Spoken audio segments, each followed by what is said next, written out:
తిరుపతిలో అర్చకులుగా పనిచేసిన ఒక అర్చకులు ఈ మధ్య చెప్పింది ఒక మాట వీడియోలో నేను చూసాను. ఏంటంటే తిరుపతి హుండీలో డబ్బులు వేయకండి, అక్కడంతా దుర్మార్గం జరుగుతుంది అని చెప్పని ఒక స్టేట్మెంట్ ఇచ్చారు ఆయన. సో మీరు కూడా అక్కడ జరిగే పూజా విధానాలు కానీ కైంకర్యాలు కానీ సరిగా జరగటం లేదు అనేది ఇప్పుడు ఏమన్నా మారిందండి మీ ఉద్దేశ ప్రకారం, లేకపోతే ఎలా ఉండాలని మీ కోరిక? మారిందో లేదో మాకైతే తెలియదు ఇంకా, ఎందుకంటే మేము వచ్చిన ఇప్పుడు వెళ్ళలేదు అక్కడికి. అది అలిగి వెళ్ళలేదని చెప్పని విన్నాను నేను కూడా. అలిగి కాదు, అది మంచిగా జరగాలని మేము అనుకున్నాం. మంచిగా జరగడానికి మార్గాలు ఏర్పడాలి. ఇప్పుడు వచ్చినటువంటి సీఎం గారు కూడా అది మంచిగా చేస్తాము అని అంటున్నారు. We hope that good things will happen. ఏదైనా ఒకటి తప్పు జరుగుతుండేటప్పుడు దాన్ని ఎంకరేజ్ చేయడం అనేటటువంటిది సరైన పద్ధతి కాదు. గతంలో వచ్చినటువంటి సమాచారాన్ని బట్టి అందులో వచ్చేటువంటి బంగారాన్ని రకరకాలుగా దారి మళ్లించి అందులో వచ్చే ధనాన్ని రకాలుగా చేసి ఇలా చేశారని మాటలు వింటున్నాం మనం. ఆ బాధతోటి ఆయన అలా చెప్పి ఉండొచ్చు ఆయన. ఇప్పుడు దేవుడికి అర్పించడం is not a bad thing. అర్పించద్దు అనడం అతని తాత్పర్యం కాదు. ఎప్పుడైనా ఒక వ్యక్తి ఒక మాట మాట్లాడాడు అని అంటే we have to take to the spirit of the word, not to the literally we have to take the word. పిల్లవాడి మీద అమ్మ జ్వరం వచ్చినప్పుడు నిర్బంధించేవాడైనా తింటానంటే అరే వస్తావరా తిను, కోపంతో అప్పుడప్పుడు అలా ఉంటుంది. అంటే అమ్మ ఉద్దేశం ఆ పిల్లవాడి ప్రాణం పోవాలనే, తినమనే, రెండు కాదు. So spirit of the word is very very important than the words used in the particular sentence. So at any point of time it is the spirit that should be taken. ఆయన చెప్పడంలో కూడా తాత్పర్యం ఏమై ఉండొచ్చు? దుర్వినియోగం అయిపోతుంది. ఇలాంటి దుర్వినియోగం అవ్వడానికి వేసే వాళ్ళందరూ యొక్క శ్రద్ధ, వాళ్ళు విశ్వాసంతో వాళ్ళు వేస్తున్నారు తెలియక. అంచేత దాన్ని దుర్వినియోగం అవుతోంది కనుక దుర్వినియోగం కానివ్వద్దంటే మీరు వేయకుండా ఉంటే దాంట్లో దుర్వినియోగం అయ్యే అవకాశం ఉండదు కనుక అలా వేయొద్దని ఆయన అని ఉంటాడు. బట్ అతని అల్టిమేట్ మోటివ్ ఏమిటి? దుర్వినియోగాన్ని ఆపాలి అనేటటువంటిది అతని తాత్పర్యం. So let us take that the spirit of the word, let us take that. I think probably everybody appreciates also. ఏంటంటే ఇంతకుముందు ఆడవాళ్ళు ఇంటి బాధ్యతలు పిల్లల బాధ్యతలు తీసుకునేవాళ్ళు. ఇప్పుడు దాంతోపాటుగా ఉద్యోగాలు కూడా చేస్తున్నారు. అంటే చేయాల్సిన అవసరం ఉన్నవాళ్ళు కొంతమంది, ప్యాషన్ కోసం చేసేవాళ్ళు కొంతమంది, డబ్బు కోసం మాత్రమే చేసేవాళ్ళు కొంతమంది. ఇందులో కూడా చాలా రకాలు ఉన్నాయి.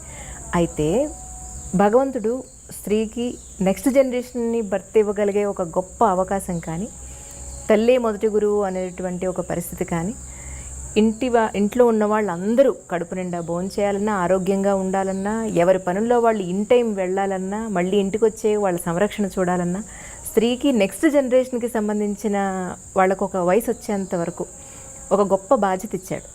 ఆ బాధ్యతని గుర్తించలేక వంటింట్లోనే పడుంటున్నాం అన్న ఫీలింగ్లో మహిళలు ఉంటున్నారంటారా? లేదా ఇంట్లో ఉండేదే కదా ఆడది అని హస్బెండ్ కానీ లేదా మగవాళ్ళు కానీ పట్టించుకోకపోవడం వల్ల ఇటువంటి రెవల్యూషన్ వచ్చిందంటారా? మీ ఉద్దేశ ప్రకారం ఇలాంటి పరిస్థితుల్లో పిల్లలు ఇటు తల్లి తండ్రికి దూరం అయ్యి, పెద్దవాళ్ళ ఇంట్లో లేక న్యూక్లియర్ ఫ్యామిలీస్ అయిపోయి చాలా రకాలైన పరిస్థితుల్ని చూస్తున్నారు పిల్లలు. సో మీ ఉద్దేశ ప్రకారం కాలమాన పరిస్థితులను దృష్టిలో పెట్టుకొని మీరేం చెప్తారు? కుటుంబము అనేటటువంటిది ఒక పురుషుడు స్త్రీ వారిద్దరూ కలిసి నిర్వహించాల్సినటువంటి ఒక బాధ్యత. It's a collective responsibility to make a family, to continue the progeny. దీనికి వెనకాతల మనం గుర్తించాల్సింది అసలు లక్ష్యం గుర్తించాలి. కుటుంబాన్ని ఏర్పరచడంలో కూడా ఒక లక్ష్యం ఉంది మన పూర్వపురుషులకి. లేకపోతే ఇప్పుడు అడవుల్లో తిరిగేటటువంటి పశువుల్లాగా హాయిగా ఎప్పుడు వాడికి భావం కలిగితే, ఎప్పుడు ఆమెకి భావం కలిగితే అప్పుడు ఇద్దరు కలవడం, ఎవడో సంతానానికి అనడం, తర్వాత వాళ్ళ దారిని వాళ్ళని వదిలేయడం, వీళ్ళు మానాన్ని వీళ్ళు తిరగడం, ఇలా చేయొచ్చు కదా మనుషులు కూడా. కానీ మనిషికి అట్లాంటి స్థితి ఏర్పరచలేదు. మనిషికి ఒక కుటుంబము, ఒక బాధ్యత, ఒక పరంపర, ఇవి ఏర్పడ్డాయి. కుటుంబ వ్యవస్థ ఈవేళ మనం చూసేటటువంటి భారతీయ వైదిక కుటుంబ వ్యవస్థ అనేటటువంటిది మంచి ప్రాక్టీసెస్ కోసం ఏర్పడ్డది. మంచి ప్రాక్టీసెస్కి ధర్మము అని పేరు. ఏది వ్యక్తి ద్వారా కుటుంబానికి, కుటుంబం ద్వారా సమాజానికి, సమాజం ద్వారా ప్రకృతికి ఏది అనుకూలమైనటువంటి ప్రాక్టీస్ ఉంటుందో దానిని ధర్మము అని పేరు పెట్టారు. దాన్ని ధర్మం అంటే ఉపదేశాలు చేసేది కాదు. No, it is not something lies in the books also. It is a good practice that comes from person to the person by word of mouth. ఇలాగ రావడానికి ఒక వ్యవస్థ, పురుషుడు స్త్రీ కలిసి ఒక లక్ష్యం కోసం జీవించడం. Not just sharing the life is the purpose of the marriage. Sharing the life you can get anywhere, right? అంచేత కేవలం జీవిత భాగస్వామ్యం అనేటటువంటిది కష్టసుఖాలు పంచుకోవడం కోసమనే కాదు, నమ్మినటువంటి ఆచార విచారాలని కొనసాగించేటటువంటి జనరేషన్ని తయారు చేయడం కోసం. ఈ జనరేషన్ తయారు చేయడం అనే లక్ష్యం వచ్చేటప్పటికి ఒకరు ఆర్జించాలి, ఒకరు దాన్ని ప్రిజర్వ్ చేయాలి, యూటిలైజ్ చేయాలి. సే హస్బెండ్ పనిచేస్తున్నాడు అనుకోండి, భార్య ఆ బాధ్యత తీసుకోవాలి. లేదు భార్య పనిచేస్తాం అనుకోండి, హస్బెండ్ ఆ పని చేసుకోవాలి. ఓకే. ఇప్పుడు అమెరికా లాంటి దేశాల్లో పాపం ఈ బాధ్యత గుర్తించి ఒకళ్ళు పని చేస్తే ఇంకొకళ్ళు బాధ్యత తీసుకుంటున్నారండి. ఇక్కడ ఉండేటప్పుడు పాపం మగవాళ్ళకి అసలు అగలిగిన ఆడవాళ్ళకు కూడా అనుకోండి, వాళ్ళు ఒంటింటి మొహం కూడా తెలియకపోయినా అక్కడికి వెళ్ళిన తర్వాత పాపం ఒంటిల్లే కాదు పాత్ర శుద్ధి చేసుకోవడం కూడా మగవాళ్ళు కూడా చాలా చక్కగా మంచి ఎక్స్పర్టీస్ అక్కడ కూడా వాళ్ళు సంపాదిస్తున్నారు. అంట్లు తోమడానికి పేరు పెడితే బాగుండదు కనుక డిష్ వాష్ అని పేరు పెట్టారు దాన్ని. మొత్తానికి ఆవిడ పని చేస్తే ఈయన ఈ బాధ్యత చూస్తాడు, ఈయన పని చేస్తే ఆవిడ ఆ బాధ్యత చూస్తారు, ఇద్దరు పని చేస్తే ఇద్దరు వచ్చి పని చూసుకుంటారు. Correct. Need made them to understand their own roles and responsibilities. Perfect sir. మన దేశంలో దురదృష్టం కొద్దీ ఆ బాధ్యతను మర్చిపోయారు. మగవాడు మర్చిపోయాడు, స్త్రీ కూడా మర్చిపోయింది. మగవాళ్ళు డామినేట్ చేసే కొంతకాలం ఇక్కడ సాగినటువంటి విధానం వల్ల వీళ్ళు ఆడే మాటలకి, ఎత్తి పొడుపులకి ఆడవాళ్ళు నిజమే మేము ఒంటింటి కుందేళ్ళు అయిపోయాము అనే భావనలోకి వాళ్ళు వెళ్ళారు. ఇది తప్పు రెండు వైపులా ఉంటుంది. ఎప్పుడు రెండు చేతులు కలిస్తేనే చప్పుడు వస్తుంది, ఎప్పుడు ఒకవైపు నుంచి ఎప్పుడు చప్పుడు రాదు. సో కొంత తప్పు వీళ్ళల్లో ఉంది, కొంత తప్పు వాళ్ళల్లో కూడా ఉంది. కానీ ఎక్కడైతే బాధ్యతను గుర్తించినటువంటి వ్యక్తులు ఉన్నారో అక్కడ కుటుంబ వ్యవస్థ చెడిపోలేదు. గుర్తించని చోట yes, maybe it is a single unit, maybe it is a joint family, but disturbances crept in to that families. గుర్తించిన చోట ఎక్కడైనా అది బాగానే ఉంది ఇప్పటికి కూడా. But of course we can see sporadically just here and there, not it's a regular feature that we can observe it evidently. కుటుంబంలో మగవాడికి లేని గొప్పతనం ఆడదానికి ఉంది. ఇప్పుడు ధర్మాన్ని కంటిన్యూ చేయడం అని మనం ఎప్పుడైతే అనుకున్నామో, ధర్మాన్ని కంటిన్యూటీ అనేది సంతానం వల్లనే ఏర్పడాలి. సంతానాన్ని కనగలిగే సామర్థ్యం ఆడవాళ్ళకి తప్ప మగవాళ్ళకి లేనే లేదు. అంటే ఆడవాళ్ళకి భగవంతుడు జనరేషన్ని కంటిన్యూ చేయగలిగేటటువంటి ఒక గొప్ప వరాన్ని ఇచ్చాడు. తన బాధ్యతని ఆడవాళ్ళ చేతిలో పెట్టాడు, మగవాళ్ళ చేతిలో పెట్టాల. సృష్టి చేసేటటువంటి ఘనకార్యాన్ని ఆడవాళ్ళ చేతిలో భగవంతుడు పెట్టాడు. మరి ఆ చేసినటువంటి సృష్టిని సమర్థవంతంగా తర్వాత జనరేషన్గా అందించాలి అని అంటే it needs a lot of things to be attended to. పిల్లవాడిని చిన్నప్పటి నుంచి నడక నేర్పాలి, నడత నేర్పాలి, మాట నేర్పాలి, ఆచారం నేర్పాలి, చదువు నేర్పాలి, గౌరవించడం నేర్పాలి, వినయం నేర్పాలి, విధేయత నేర్పాలి. సో ఇవన్నీ దాంట్లో నీడ్స్. ఇవి ఇంత బాధ్యతని ఆఫీసులోకి వెళ్ళి ఉద్యోగం చేసి సంపాదించే డబ్బులతో మనం తేలేం. సెకండ్ థింగ్ ఈజ్ ఇవి నేర్పడానికి ఓపిక కావాలి. బై నేచర్ మగవాడికి ఓపిక తక్కువ, స్త్రీకి ఓపిక మారుపేరు. అందుకోసమని పిల్లల్ని కనడం సరే, అది వాళ్ళ మీద బాధ్యత కాదు, అది వాళ్ళకి ఇచ్చిన వరం, అది వాళ్ళకి మాత్రమే ఇచ్చిన వరం కనుక అది ఎలాగో వాళ్ళే చేయాలి. పెంచేటటువంటి ఓపిక కూడా మగవాళ్ళు లేదు కనుక ఆ బాధ్యతను కూడా వాళ్ళకే పెట్టారు. కానీ వాళ్ళ ఆ బాధ్యతలో ఉన్నారని వాళ్ళకి కావలసినటువంటి సౌకర్యాలు, వాళ్ళకి కావాల్సినటువంటి ప్రొటెక్షన్, వాళ్ళకి కావాల్సినటువంటి వనరుల సమీకరణ, ఇదంతా చేయడం మిగతా కుటుంబం యొక్క బాధ్యత. సో అందులో ఈ మిగతా సేకరించి ఇవ్వడం అనేటువంటిది సూపర్ఫిషియల్ యాక్టివిటీ. ఇట్స్ నథింగ్ పెద్ద రెస్పాన్సిబిలిటీ యాక్టివిటీ అయితే కాదు. ఇప్పుడు బిల్డింగ్ కట్టడం, స్కూల్ పెట్టడం, వ్యక్తుల్ని అపాయింట్ చేయడం, డబ్బులు ఇవ్వడం, ఇదైతే సూపర్ఫిషియల్ యాక్టివిటీ. అందులోకి వచ్చిన పిల్లవాడిని తయారు చేయడం is a more responsible activity. అది టీచర్ లోపల చేస్తాడు ఆ పని. అది నిజమైనటువంటి పని. అంటే బాడీకి లైఫ్ అది. అందుకోసం కుటుంబానికి కూడా స్త్రీ లైఫ్ అయింది. అందుకోసం మన శాస్త్రాల్లో నా గృహం గృహమిత్యాహు గృహిణి గృహముచ్యతే. ఇంటిని ఇల్లు అనరు, ఇల్లాలుని ఇల్లు అంటారు. అందుకే ఆవిడ పేరు ఇల్లాలు. ఇంటిని ఏలగలిగినటువంటి ఆమె అని ఆవిడికి పేరు పెట్టారు. వీడికి కాదు. వీడు వస్తాడు, పని చేస్తాడు, కూర్చుంటాడు, తింటాడు, పడుకుంటాడు, మళ్ళీ పోతాడు. కానీ ఆవిడ ఇంటికి ప్రాణం పోసేటటువంటిది. ఈ బాధ్యతని గుర్తించి ఆవిడకి ఇవ్వాల్సినటువంటి మర్యాద, గౌరవము ఇచ్చి ఉండాల్సింది. కానీ చాలా చోట్ల సమాజంలో అది కోల్పోయింది. దాంతో ఆవిడలో ఒక రకమైనటువంటి అసంతృప్తి, ఒక రకమైన తీవ్రవాద ప్రవృత్తి ఏర్పడ్డాయి. సో అది వికృత రూపం ధరించింది ఇప్పుడు ఈవేళ. ఇప్పుడు స్త్రీ బయటికి రావడానికి అభ్యంతరం అయితే ఏం లేదు. తన బాధ్యతను తాను గుర్తించి బయటకు వస్తే పర్వాలేదు. కానీ బాధ్యత తెలియకుండా స్త్రీ బయటకు వచ్చిందనుకోండి, she will be in trouble కదా. ఇప్పుడు స్త్రీ అనేది ఒక తమలపాకు లాంటిది అనుకోండి. తమలపాకును మనం బయట పెట్టచ్చు, కానీ గాలి గట్టిగా వీస్తే అది చిరిగిపోయే ప్రమాదం కూడా ఉంది కదా. So when you are bringing such a delicate stuff to the open yard, you should take precautions to see that it is also able to retain the ups and downs that are happening in the society. Exactly. ఇప్పుడు ఈవేళ మనకి సమాజంలో స్త్రీలు బయటకు వస్తున్నారు. It is okay.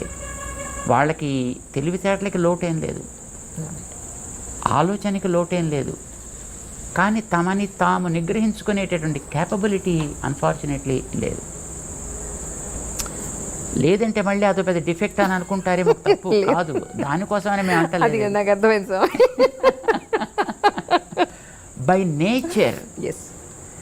By nature స్త్రీ ఎప్పుడు yielding, male is dominating, women is yielding.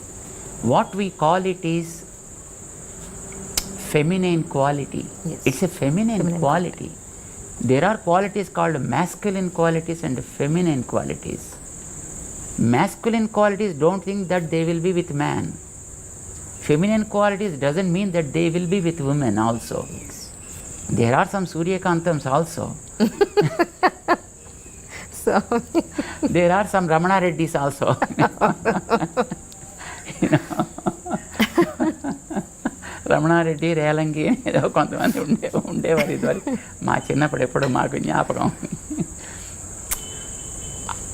Yielding nature ఎవరి దగ్గర ఉంటుందో that is what we call the feminine quality. మగవాళ్ళలో కూడా ఆ క్వాలిటీ ఉండొచ్చును. ఎప్పుడు ఏ కాస్త చూసినప్పటికీ కరిగిపోయే గుండె కలిగిన మగవాళ్ళు ఉండొచ్చు. దేనికి కరగనటువంటి ఉక్కు కంటే గట్టిగా ఉండేటువంటి కర్కశమైన గుండె ఉండే మహిళలు కూడా ఉండొచ్చు. I'm not talking that every mahila is like that, every man is like that. What we call it's a feminine quality, it is masculine quality. So feminine qualities are more with female being. మహిళలకి ఆ రకమైన యోగ్యత ఉంది. ఎక్కువ భాగం అలా ఉంది కనుక వారికి తగినటువంటి ప్రొటెక్షన్ ఇవ్వడం అనేటటువంటిది, వారి యోగ్యతకి తగ్గట్టుగా వారికి ఒక బాధ్యతని, జనరేషన్స్ని తయారు చేసే బాధ్యతని ఇవ్వడం అనేటటువంటి సబబు అని మన వైదిక సమాజం గుర్తించి ఈ కుటుంబ వ్యవస్థను ఏర్పాటు చేసింది. ఇప్పుడు ఈవేళ బయటకు వస్తున్నారనుకోండి లేడీస్, వచ్చిన తర్వాత ఇందాక మీకు చెప్పాం కదా, ఈల్డింగ్ అనేది వాళ్ళ నేచర్ అని. ఇప్పుడు కూర్చుని అబ్బా నువ్వు ఇంద్రుడివి, నువ్వు చంద్రుడివి, నువ్వు సాక్షాత్తు మొత్తం ప్రపంచం అంతా ఇక్కడే ఉంది, నువ్వు ఇంత అందం అంత అందం అంటే జనరల్గానే వ్యక్తిలో ఒక రకమైనటువంటి కరిగిపోయే యాటిట్యూడ్ ఏర్పడుతుంది అనుకోండి. Then there are people to abuse that, and then the system gets collapsed. That's what we're facing today unfortunately. దీన్ని దృష్టిలో పెట్టుకుని బహుశా మన వాళ్ళు ఒక వ్యవస్థను ఏర్పాటు చేసి పెట్టారు. ఎగ్జాక్ట్లీ. ఆ వ్యవస్థకి తగినటువంటి గౌరవం ఇవ్వడం అనేటువంటిది అన్ని చోట్ల జరగాల్సింది, కానీ జరగలేదు. ఇదివరకు రోజుల్లో వివాహం అయిన తర్వాత భార్యాభర్త, చిన్నపిల్లలుగానే కదా వివాహాలు జరిగేవి. చిన్నపిల్లలు అంటే నాట్ స్మాల్ కిడ్స్ అని కాదు, ఒక వయసులో సే 25, 30 ఆర్ ఈవెన్ కొంచెం ఇటు అటు ఉన్నప్పటికీ కూడా, ఇప్పుడు మనిషి అన్న తర్వాత అప్పుడప్పుడు కొంచెం సరదాలు ఉంటాయి. సరదాగా వీడు మాట్లాడినప్పుడు ఆమె రిసీవ్ చేసుకోలేకపోవచ్చు, ఆమె మాట్లాడినప్పుడు వీడు రిసీవ్ చేసుకోలేకపోవచ్చు. ఇప్పుడు ఒకసారి ఒకళ్ళు ఎదట వాడిని సర్కాస్టిక్గా ఒక మాట అన్న తర్వాత వాళ్ళు మాట అంటే వీడు అంత దాన్ని స్పోర్టివ్గా తీసుకోగలిగే కెపాసిటీ ఉండాలి.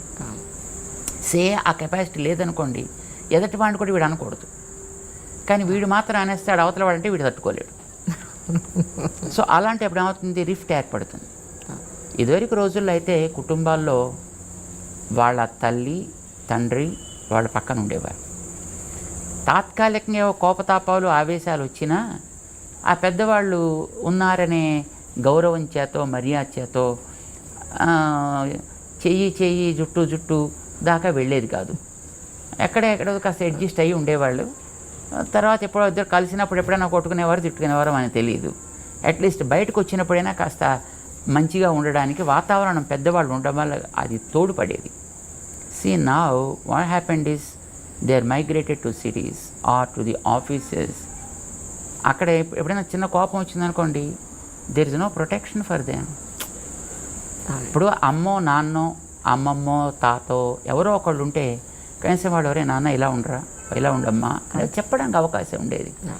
ఆ వెనకాతలు ఉండేటటువంటి ఆ ఫ్యాక్టర్స్ ఎప్పుడైతే లోపించాయో, మనిషిలో ఒకసారి కొంచెం కోపం వచ్చిందనుకోండి, వాళ్ళు మాట్లాడితే నేను చూస్తానులే, వాళ్ళు మాట్లాడితే నేను చూస్తానులే, వీడు మాట్లాడు ఆమె మాట్లాడదు, ఆ gap no that becomes big, and within few months or days then they go on diversions and divorce.